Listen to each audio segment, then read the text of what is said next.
હા એટલે અત્યારે શૂટ માટે હું આણંદ જઈ રહી છું અને સાંજે 4 વાગશે આવતા મને. પણ મગ પુલાવ તો છે ને હું સાંજે 4 વાગે આવીશ ત્યાં સુધી તો ઠંડા થઈ જશે, તને ખાવાની પણ મજા નહીં આવે. સારું ચલ કરું પછી. અરે મેઘા એક કામ કરીએ તો આપણે જો લેલો નંદનું હોટ બોક્સ છે એમાં લઈ જઈએ ને સરપ્રાઈઝ આપીએ તો સાચી છે આપણી અને પાસે. એમાં ફૂડ પણ 12 કલાક સુધી ગરમ રહે છે. અરે વાહ, તો પછી એવું જ કરીએ આપણે. ચાલો આપણું હોટ બોક્સ.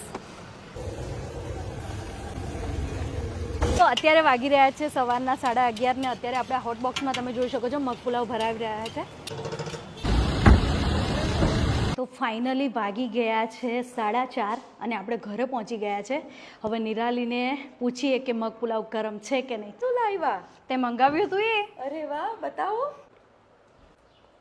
ટ્રાય કર. આટલું ગરમા ગરમ તમે આણંદથી જ લાયા છો ને? હા બક્કા, આ મગ પુલાવ હું આણંદથી જ લાવી છું ને કમાલ છે ને આ નંદ હોટ બોક્સનો છે જે આપણા ગરમ ફૂડને 12 કલાક સુધી ગરમ રાખશે. તો આ ફૂડ ગરમ ના રહે ને તો પૈસા પણ આપણને પાછા આપશે. અને બીજી એક ખાસ વાત, 9 અને 10 સપ્ટેમ્બરના રોજ ગુજરાત યુનિવર્સિટી ગ્રાઉન્ડમાં એક્ઝિબિશન થઈ રહ્યું છે જેમાં આ હોટ બોક્સ તમને સ્પેશિયલ ડિસ્કાઉન્ટમાં મળી જવાના છે. તો એકવાર જરૂરથી મુલાકાત લેજો.